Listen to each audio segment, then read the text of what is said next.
여러분 게리 챕먼의 5가지 사랑의 언어라는 책을 아마 잘 아실 겁니다. 이 책에 의하면 사람은 누구나 각기 사랑을 표현하는 다른 언어들을 가지고 있다고 합니다. 그래서 그 언어가 무엇인지, 사랑을 표현하는 언어가 무엇인지를 알아보는 것이 참 중요하다고 말하고 있습니다. 이 책 후반부에 한 부부가 소개되고 있는데요. 경제적으로나 성격적으로 서로 원만하고 별 문제가 없는 부부여서 말싸움 한번 하지 않는 부부입니다. 사회적인 관계도 원만해서 주말이면 친구들 부부랑 어울리고 외식도 하고 주일이면 아침마다 교회에 출석을 합니다. 남편은 아내보다 퇴근 시간이 일러서 집에 오면 일찍 곧바로 저녁 준비를 합니다. 일주일에 4번 정도 이렇게 하죠. 다른 날들은 외식을 하고요. 아내의 허리가 좋지 않은 걸 알기 때문에 남편은 청소도 자기가 합니다. 또 아내한테 꽃가루 알러지가 있어서 정원 관리도 남편이 합니다. 그리고 빨래가 끝나면 옷을 꺼내서 개켜서 정리하는 것도 자기가 합니다. 이 정도 남편이라면 상 줘야 되지 않을까요? 그런데 아내는 이런 남편이 자기를 사랑하는 것 같지 않다고 말합니다. 그래서 이혼을 결심합니다. 그 이유는요, 남편의 이런 모든 헌신에도 불구하고 아내가 원하는 것은 하루에 단 15분만이라도 함께 눈을 맞추고 앉아서 서로 바라보며 자신의 삶에 대한 이야기를 나누고 싶었던 것입니다. 남편은 아내한테 이런 바람이 있다는 것을 상담사 앞에 오기 전까지는 전혀 몰랐습니다. 남편은 상대방을 위해서 봉사하고 수고를 대신해 주는 거, 그러니까 지금까지 자기가 아내를 대신해서 해왔던 그 모든 일은 아내를 사랑하기 때문에 했던 사랑 표현이었던 겁니다. 하지만 아내는 그런 언어를 알아듣지 못했습니다. 잘 차려진 저녁 식탁을 봐도 가지런히 개켜서 정리된 수건을 봐도 남편의 사랑을 느끼지 못했습니다. 그럼 남편은 어땠을까요? 자신을 위해서는 아무것도 수고하지 않는 아내, 셔츠에 단추가 떨어져도 몇 날 며칠 그대로 두고, 밥 먹고 나서도 설거지를 미뤄두고, 그리고 그 모든 일은 고스란히 다 자기가 도맡아 하는데도 여전히 자신을 향해 불평하는 아내를 이 남편은 도무지 이해할 수 없었습니다. 서로가 알아듣는 사랑의 언어가 달랐던 거죠. 이 책은 제가 방금 예로 들은 이 부부뿐만 아니라 제 주변의 수많은 부부들을 이혼의 위기에서 구해낸 책입니다. 근데 불행하게도 저는 이 책을 읽었거든요. 근데 별로 저희 부부의 위기를 해결하는 데는 큰 도움을 받지 못했습니다. 왜냐하면 지금부터 제가 하는 얘기는 저희 부부의 옛날 얘기입니다. 저희 옛날 남편에 대한 얘기예요. 남편이 저녁을 먹고 이렇게 방에서 느긋하게 당구 채널을 감상합니다. 저는 저녁 설거지를 마치고 다음날 아침 식사 준비를 대충 해놓고 1시간이 훨씬 지난 다음 방에 들어가죠. 그러면 저를 보자마자 남편은 사과랑 포도 먹고 싶다 이렇게 말해요. 그럼 저는 반사적으로 몸을 다시 일으켜서 주방으로 갑니다. 제가 테니스 엘보가 좀 심해서 팔꿈치가 욱신욱신 쑤시는데도 사과를 씻고 자르고 깎아서 갖다 줍니다. 저희 부부는 자주는 아니지만 가끔 일정을 맞춰서 산에 가는 걸 좋아합니다. 저보다는 남편이 좋아합니다. 그래서 산에 갔다 오지요. 산에 갔다 오면 어떤가요? 힘들어요. 네. 그래서 집에 들어서자마자 남편은 시원한 매실 주스 한 잔 달라고 합니다. 그러면 또 반사적으로 싱크대에 가서 손도 대충 씻고 얼음이랑 매실청이랑 꺼내서 막 주스를 만듭니다. 그러면 제 뒤통수에다 대고 남편이 말해요. 뭐 좀 먹을 것도 같이 줘요. 나도 좀 쉬고 싶은데 좀 이따 저녁 준비도 해야 되는데 그 전에 좀 잠깐 누워서 좀 쉬면 안 될까? 이러면서 투덜거리면서 다 합니다. 그런데 남편은 이러한 저에 대해서 늘 불만이 많아요. 따뜻하게 애정 어린 목소리로 애교스러운 표정으로 그 일들을 하지 않는다고. 그리고 그런 목소리와 그런 표정으로 자기를 마주 바라보고 충분한 시간을 가져주지 않는다고 아주 못마땅해 합니다. 그러기에는 제가 할 일이 너무 많아 보이지 않나요? 근데 어쨌든 자질구레한 남편 수발 다 들어야 되고 6 식구 식사 준비해야 되고 매일 출근도 해야 되고 이렇게 수요 설교하는 날이면 비상이 걸리는데 요즘은 막 영화부 설교 맨날 영상 찍어서 올려야 되는데 근데 이 모든 걸 다 하고도 자기와 오붓한 시간을 보내지 않으면 아무 소용이 없나 봅니다. 이 책을 읽고 그다지 효과를 보지 못하신 분들은 아마 저와 같은 이유 때문일 겁니다. 저는 남편의 사랑의 언어가 뭔지 알아요. 그리고 남편도 제 사랑의 언어가 무엇인지 제가 가르쳐줘서 알고 있습니다. 그런데도 우리는 서로의 언어를 배우려고 하지 않았습니다. 여보, 내 사랑의 언어는 봉사야. 제대로 알아들었어? 봉사라고 이렇게 자기의 말만 하고 있기 때문입니다. 이 책의 저자도 힘주어서 반복해서 말합니다. 사랑은 소통하는 것이다. 즉 서로 교제하고 나누어야 사랑이지 일방적으로 자신의 언어만을 말하고 강요하는 것은 소통을 방해합니다. 그래서 소통되는 사랑을 위해서 우리는 매 순간 사랑하기를 의지적으로 선택해야 하는 것입니다. 그럼 우리와 하나님과의 관계는 어떨까요? 먼저 우리들의 사랑의 언어, 사람들의 사랑의 언어는 뭘까요? 사람은 본능적으로 생존을 위해서 안전을 추구하지요. 우리를 안전하게 지켜주는 것이 무엇일까요? 답정 하나님 그거 하지 말고. 물론 그렇죠. 물론 하나님이 지켜주시는데 우리가 실제적으로 삶을 안정적으로 살아가기 위해서 필요한 것들이 있습니다. 누구나 동의하는 것들이 있지요. 충분한 돈, 또 상처 주지 않는 관계, 또 건강, 성공은 아니더라도 안정적인 지위, 그리고 든든한 노후 대책, 자녀들이 잘 되는 거, 이런 것들. 누군가가 저에게 이런 거를 꾸러미로 딱 선물 포장해가지고 저한테 준다면 와, 이 사람은 나를 엄청 사랑하는구나, 저는 100% 확신할 겁니다. 근데 하나님은 우리들의 이런 사랑의 언어를 아실까요? 모르실 리는 없죠. 그런데도 안 해주시죠? 잘? 네. 안 주시는 게 아니라 주실 수 없는 겁니다. 왜냐하면 그건 사랑이 아니거든요. 우리들의 사랑의 언어는 철저하게 자기 사랑에 기초하고 있습니다. 자기 자신이 그 기초가 됩니다. 사랑이 타인을 향해서 소통되고 나눠지지 않을 때 그것은 파괴적인 사랑이 되어서 자기 자신만 아니라 자기 주변의 모든 관계를 깨뜨립니다. 따라서 하나님은 우리의 사랑의 언어를 아시지만 그것으로 사랑을 표현하시지는 않습니다. 그럼 하나님의 사랑의 언어는 뭘까요? 우리가 하나님과 소통하는 사랑을 위해서 하나님의 사랑의 언어로 그분께 말하고 있나요? 하나님도 알면서 우리한테 안 주시는데 우리가 굳이 그렇죠? 하나님은 말라기서 1장 2절에 내가 너희를 사랑하였노라 라고 말씀하시면서 이 말라기서를 시작하셨습니다. 사실 이스라엘 백성들은 하나님의 사랑을 받기에는 그다지 충분하지 못했습니다. 그들은 마지못해서 오랫동안 해온 습관상 그만둘 수 없어서 그냥 마음에도 없는 제사 행위를 간신히 하는 사람들이었습니다. 그러면서도 이렇게 드리는 행위만으로도 자신들이 큰 수고를 감수하는 거라고 생색을 냈어요. 우리가 이렇게까지 수고하는데 하나님은 대체 우리를 위해서 뭘 해주시는 거야? 이렇게 대들었던 그들인데도 말라기서 내내 하나님은 이스라엘 백성들을 여전히 사랑하고 계시며 끝까지 사랑하기를 포기하지 않으실 거라고 말씀하십니다. 그리고 드디어 오늘 이 4장에 이르러서는 그 하나님의 사랑이 무엇으로 나타나느냐 하면 바로 공의와 심판으로 나타납니다. 우선 4장 1절을 보시면은요, 만군의 여호와가 이르노라 보라 용광로 불같은 날이 이르리니 말씀하시죠. 이 보라라고 하는 말은 성경에 자주 등장하는데요, 이 임박한 미래, 이제부터 말하는 이런 일들이 지체되지 않고 곧 금방 일어날 것이다 라는 급박함이 담겨 있습니다. 그러니까 곧 이제 용광로 불같은 날이 이를 것이다, 심판이 임할 거라는 말씀이죠. 하나님의 사랑이 과정 중에는 용납과 용서로 나타납니다. 사람 사이에서도 용납하고 용서 잘하는 게 사랑을 표현하는 방법이죠.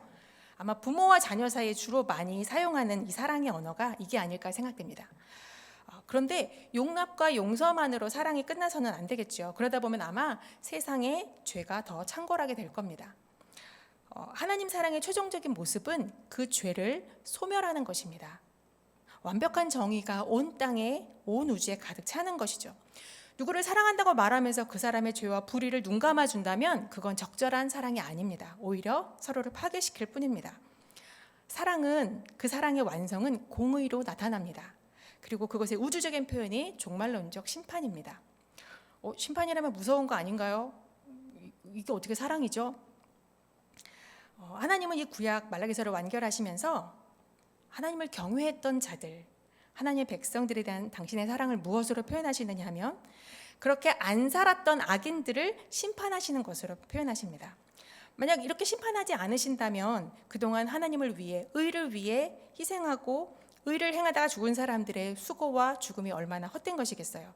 그들이 하나님을 경외하며 살았던 삶이 정말 고귀하고 가치한 것이라는 증거는 마지막에 그 악을 행한 자들을 심판할 때 드러나게 됩니다. 심판은 단순히 하나님의 무서운 저주, 하나님이 막 분노하심 이런 게 아니라 사랑이라는 것을 알아야 합니다. 하나님의 사랑의 언어는 바로 공의로운 심판입니다. 그 심판이 어떻게 이루어지는지 이 본문 1절을 보시면요, 용광로 불의 비유가 되지요. 이 불이 임하면 교만한 자, 악을 행하는 자들은 다 지푸라기 같을 것인데 뿌리나 가지조차 남기지 않고 다 철저하게 완전히 소멸된다는 말입니다. 악인들한테는 완전히 소멸되는 날이지만 동시에 하나님을 경외하는 자들에게는, 그리고 피차 서로 선을 격려하며 그날을 기다렸던 자들에게는 이 용광로 불 같은 날이 이를 때 다른 방식으로 나타납니다. 2절을 보시면은요, 내 이름을 경외하는 너희에게는 공의로운 해가 떠올라서 치료하는 광선을 비추리니. 네, 여기 보면 치료하는 광선.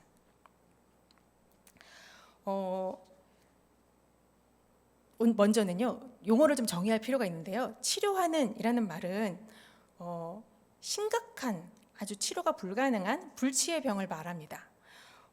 심각한 불치의 병 뭐가 있을까요? 네, 죄와 그것으로 인한 죽음을 말합니다.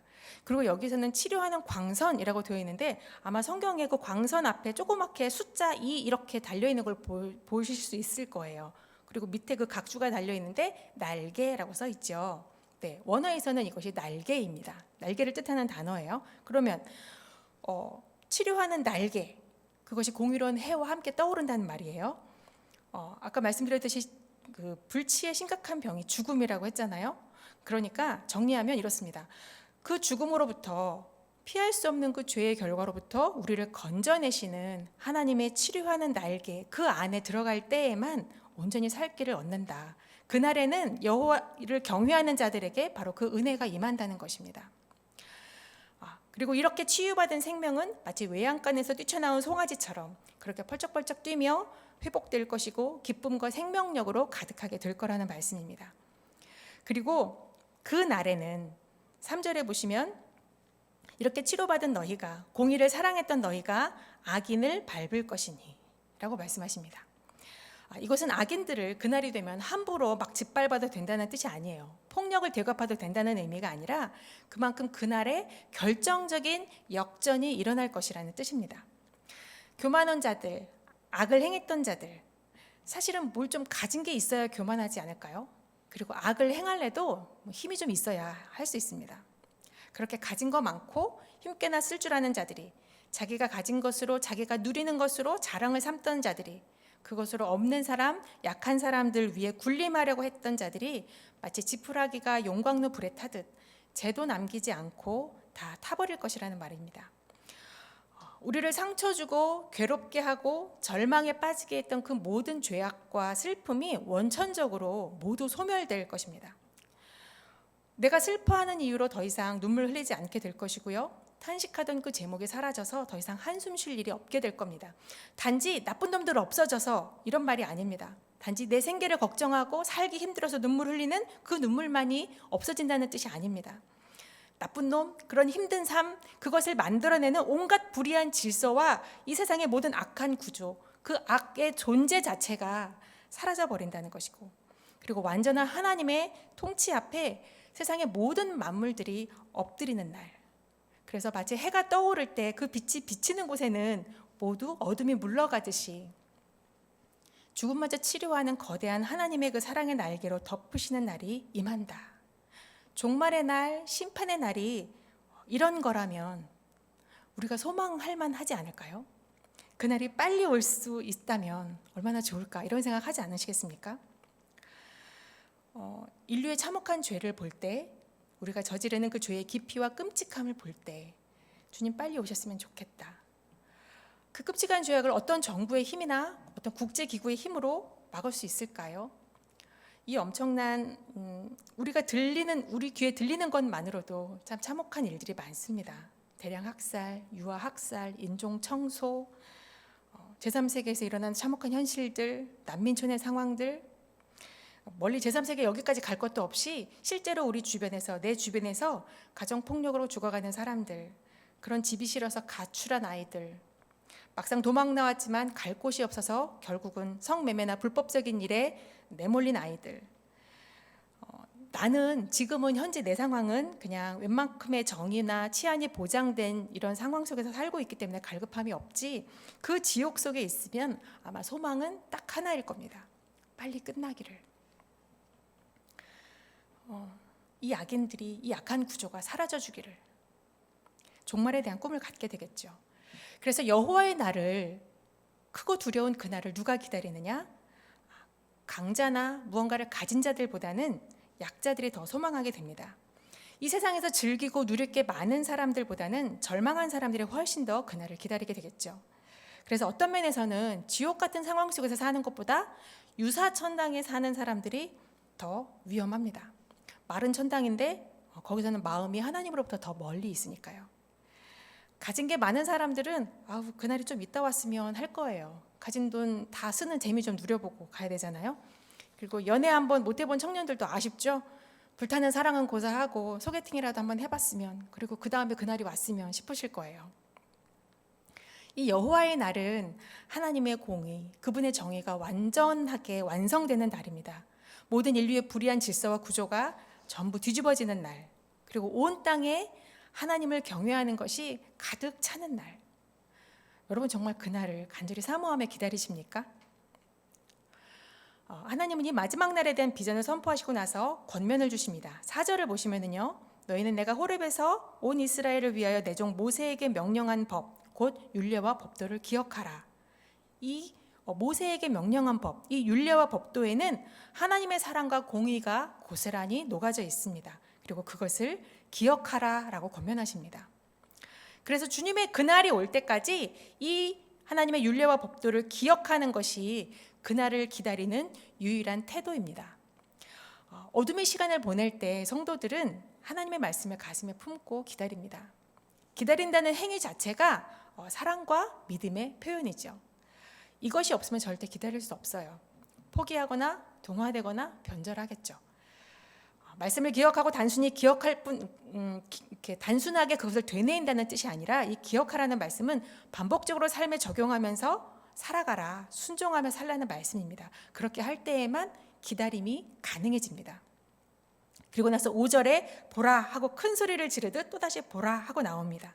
긴박하게 뭐가 올 거라는 얘기인데, 여호와의 크고 두려운 날이 온다고 아까 1절에 말씀했잖아요. 그런데 그날이 이르기 전에, 크고 두려운 그날이 이르기 전에 내가 선지자 엘리야를 너희에게 보내리니. 이 엘리야가 누구일까요? 엘리야는 구약의 인물이고 이미 이 세상에 없는 사람입니다. 근데 그가 그랬던 그 엘리야가 다시 온다라고 말씀하고 있어요. 유대 전승에 의하면요, 엘리야가 사실은 죽지 않고 하늘로 그냥 들려 올라갔잖아요. 그래서 마지막 종말의 때가 되면 하나님께서 이 엘리야를 이 땅에 다시 보내시는데, 그때가 종말의 때다라는 유대 전승이 있습니다. 이 엘리야는 누구를 가리키는 걸까요? 마태복음 11장 4절에 보시면 예수님이 직접 말씀하십니다. 오리라 한 엘리야가 바로 그다. 네, 세례 요한을 가리키는 말입니다. 엘리야와 세례 요한이 그 역할이 같았어요. 엘리야는 우상 숭배하는 이스라엘 백성들에게 끊임없이 돌이키라, 돌아오라고 말씀하시죠. 또 세례 요한 역시 그의 사역의 시작과 함께 죄를 회개하라, 그 죄에서 돌이키라, 둘 다 회개하라고 선포합니다. 그리고 나서 예수님이 오시게 되죠. 사실상 긴박하게 보라, 용광로 불 같은 날이 이를 것이다. 보라, 그날이 이르기 전에 내가 선지자 엘리야를 보낼 거다. 분명히 심판을 금방이라도 그 심판이 임할 것처럼 긴박하게 말씀하시고 나서 사실상 이 말라기가 끝난 이후 400여 년간 하나님은 침묵하십니다. 자, 그럼 하나님이 심판을 예언하셨어요. 심판할 것이다 말씀하셨고 침묵하셨어요. 그럼 그 다음에 뭐가 와야 될까요? 네, 심판, 당연히 그게 와야 되죠. 그 말씀이 현실로 이루어지는 심판이 와야 하는데, 심판보다는 사랑이 먼저 옵니다. 그날이 이르기 전에, 심판의 날이 이르기 전에 회개의 날이 먼저 옵니다. 이것이 하나님께서 자신의 사랑을 표현하는 방식입니다. 메시아가 오셔서 이 땅에 공의로운 심판을 행하시고 하나님을 경외하며 살아가는 자들에게는 구원을, 그리고 그들의 헌신과 충성을 고귀하게 여겨주시는 증표로 악인들을 벌하시고 의인들의 억울함을 풀어주시는 그 날이 임하는데, 그 전에 여전히 하나님은 심판의 날을 유보해 두시고 회개의 기회를 먼저 주신다는 겁니다. 엘리야를 먼저 보내신다는 말이 그런 뜻이에요. 그리고 6절에 이어서 말씀하십니다. 그가 아버지의 마음을 자녀에게로 돌이키게 하고 자녀들의 마음을 그들의 아버지에게로 돌이키게 하리라. 돌이키지 아니하면 두렵건대 내가 와서 저주로 그 땅을 칠까 하노라 하시니라. 여기서 반복되는 말이 있지요. 돌이키게 한다. 부모와 자식 사이를 회복시킨다. 흔히들 이스라엘은 약속의 자녀였고 그럼에도 불구하고 율법을 버리고 세상과 짝하여 창녀처럼 살았습니다. 하나님과의 관계가 무너졌어요. 이것을 회복시키기 위해서 하나님은 먼저 세례 요한을 보내시고 그 다음에 예수님을 이 땅에 보내셔서 완전한 용서를 이루십니다. 그래서 심판하시기 전에 그날이 이르기 전에 먼저 사랑의 메시지를 보내셔서 그들을 돌이키게 하십니다. 사람이 돌이킨다고 말할 때 이렇게 막 두들겨 맞으면 막 억압하고 강제로 하면 돌이키나요? 오히려 감동하고 이렇게 뭔가 마음이 찡할 때 돌이키죠. 예수님이 십자가상에서 마지막으로 하셨던 말씀이 바로 그랬습니다. 주여 저들의 죄를 사하여 주옵소서. 자기들이 하는 것을 알지 못함이니이다. 그 말씀을 듣고 죄인들이 흐느껴 웁니다. 그래서 돌이킵니다. 사람은 무력에 의해서는 굴복할지는 몰라도 회개는 일어나지 않습니다. 회개는 사랑 때문에 마음이 감동받았을 때 그때 일어납니다. 하나님은 이 땅을 사랑하시기에 당신의 백성들을 사랑하시기에 반드시 심판을 행하실 것입니다. 이것이 그분의 사랑의 언어입니다. 그러나 그 심판의 날이 이르기 전에 먼저 하나님은 당신의 사랑을 또 다른 언어로 우리에게 보이십니다. 엘리야를 보내서 회개케 하시고 마음을 돌이키게 하실 겁니다. 이것은 하나님 아버지와 자녀된 우리들의 관계가 회복될 것이라는 뜻도 있지만 말라기 이후의 역사적인 흐름상 그리고 또 이 6절에 사용된 아버지라는 단어가 복수형으로 쓰여 있거든요. 그러니까 다시 읽어보면 이렇게 되는 거예요. 그가 아버지들의 마음을 자녀에게로 돌이키게 하고 자녀들의 마음을 그들의 아버지들에게로 돌이키게 하리라. 그러니까 그냥 기성세대인 아버지들을 의미하는 겁니다. 그렇게 해석할 수도 있어요. 아버지들과 아들들이 서로를 향해서 마음을 돌이키게 될 것이다. 이 말씀은 당시 역사적으로 이런 배경을 가지고 있어요. 이스라엘 백성이 남유다가 바벨론에 멸망당해서 포로로 끌려갔다가 나라가 바뀌어서 페르시아에서 다시 돌아옵니다. 그래서 나라가 회복되긴 했어요. 하지만 곧바로 뒤에 이어 페르시아 역시 알렉산더 대왕에게 무너지고 나라가 망합니다. 그리고 유다가 속한 이 팔레스틴 지역은 그리스의 속국이 됩니다. 그리스 문명이 그대로 유입이 되겠죠. 그렇다면 아버지 세대는 히브리적인 유산을 가지고 있는, 그리고 자녀 세대는 새로운 그리스 헬라적인 유산이 더 매력적으로 보이고 받아들였을 겁니다. 서로 세대 간의 갈등이 심해질 수밖에 없는 상황이 오는 것이죠. 세대 간의 갈등은 이제 동서고금을 막론하고 망고불변의 진리인가 봅니다.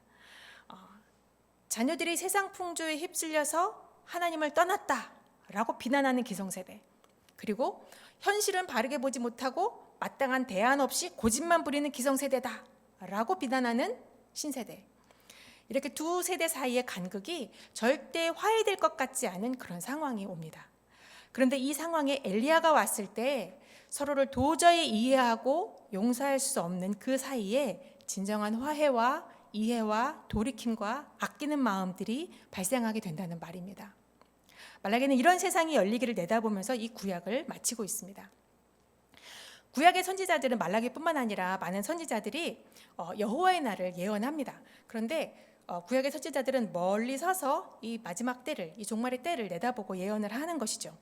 여기 보시면 이렇게 종말의 때가 있어요. 크고 두려운 날, 심판의 날이 온다. 그때 곧 온다. 금방 올 것이다. 근데 그 전에 회개의 날이 먼저 온다.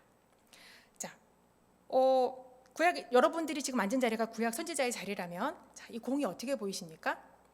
겹쳐서 마치 하나인 것처럼 보이실 겁니다. 구약의 선지자들은 먼 미래에 올 이 마지막 종말의 때를 이런 눈으로 바라보았습니다. 사실은 우리는 역사적인 흐름상 이것이 별개의 두 가지 사건이 됨을 이제는 압니다. 하지만 구약의 선지자들은 이렇게 보았기 때문에 크고 두려운 그 심판의 날, 메시아가 오셔서 완전한 하나님의 나라를 이루시는 날, 그리고 그 전에 이루게 될 회개의 날, 이것이 하나로 금방 일어날 일들로 보고 설명했습니다. 그래서 이 두 가지가 서로 구별되지 않는 하나의 일로 소개되고 있습니다. 그래서 세례 요한도 그렇게 보고, 그런 시각으로 보고, 예수님이 처음에 그 세례 받으러 나오셨을 때 보라 세상 죄를 지고 가는 하나님의 어린 양이로다, 예수님이 메시아인 것을 알아보았어요. 그러나 아무리 기다려도 불의는 계속돼. 그리고 자기는 감옥에 갇혔어. 하나님 나라가 이루어질 기미는 안 보였어요. 그래서 제자들을 보내서 예수님께 재확인하게 되지요. 오실 그이가 당신입니까? 아니면 우리가 또 다른 자를 기다려야 합니까? 그때 예수님께서 누가복음 7장 22절에 부인할 수 없는 메시아 사역에 대해서 말씀하십니다. 전원 자가 걷게 되고 문둥병자가 고침을 받고 없는 자가 가난한 자가 복음을 듣게 되고 죽은 자가 살아나고 분명한 메시아임을 보여주십니다. 그런데도 메시아가 왔지만 자신들이 원하고 바라던 그 끝날은 오지 않아요. 완전하신 하나님의 나라는 이루어지지 않아요. 이렇게 보고 있기 때문에 그렇습니다. 근데 지금 우리는 이렇게 되고 이 공 사이에 우리가 살고 있다는 것을 알고 있습니다. 그런데 점점 이것이 왠지 더 멀게만 느껴지시죠. 종말이라는 말에는 끝이라는 뜻도 있지만 그것은 완성을 의미합니다. 하나님의 사랑과 공의가 완성되는 날, 그 종말의 때, 그것은 언제 이루어지나요? 사실은 그 종말의 때는 이미 시작되었습니다. 예수님께서 이 땅에 오셨고 고난받고 십자가에 죽으심으로 하나님의 그 모든 완전한 정의와 공의는 완성되었습니다. 그러나 부분적으로요. 그래서 예수님이 다시 오실 그 재림의 때에 이것은 완전하게 끝날 것입니다. 그런데 지금 우리가 느끼는 것은 이 두 공의 사이가 너무 멀어요. 기다림이 점점 길어지는 것 같아요. 왜 이렇게 길어지는 걸까요? 아직도 하나님께로 돌아와야 할 영혼들을 주님께서 기다리고 계시기 때문에 그렇습니다. 그러나 언제까지나 기다리시지는 않습니다. 그날은 반드시 옵니다. 복음이 땅끝까지 전파되는 그날. 그러나 이미 다가온, 이미 시작된 이 종말의 완성을 기다리면서 우리가 해야 될 일은 뭘까요? 막연하게 기다리는 거 힘들죠. 기다리면서 우리는 먼저 하나님의 사랑의 언어를 배워야 합니다. 그분의 사랑의 언어는 기다림이요 오래 참으심입니다. 그럼 하나님이 그렇게 오래 참으신다니까 지금은 조금 내 맘대로 좀 놀고 내 이속은 챙기고 좀 더 나중에 믿어도 되겠네요. 이속은 이속대로 챙기고 나중에 구원은 구원대로 받고. 약삭 빠르고 똑똑한 걸까요? 어리석은 거죠. 하나님의 사랑의 언어를 바르게 알아듣고 그 언어를 배워가야 합니다. 그렇게 하나님의 사랑의 언어를 알아듣고 나 또한 하나님께 사랑의 언어로 답하면서 주님 다시 오실 날 하나님의 공의가 완성되는 그날을 기다리며 살아가는 우리 모두가 되기를 바랍니다. 기다리는 거 진짜 어려워요. 세상 어려운 게 기다리는 거예요. 그래서 그 어려움을 아시기에 하나님은 우리에게 말씀을 주셨습니다. 날마다 그 말씀을 기억하고 행하면서 신실한 기다림으로 사랑을 표현하는 우리 모두가 되기를 바랍니다. 우리 다 함께 그 사랑 찬양하면서 기도의 자리로 나아갑니다.